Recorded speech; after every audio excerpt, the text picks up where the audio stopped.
I'm down at the motor again here. There's a wee bridge goes over.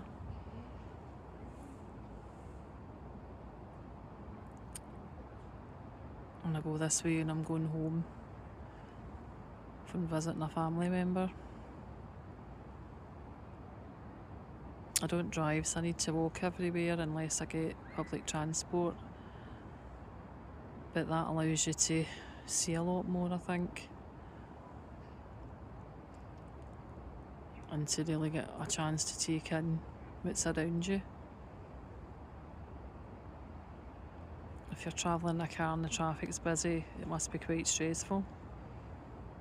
And I'm lucky that I don't need to do that.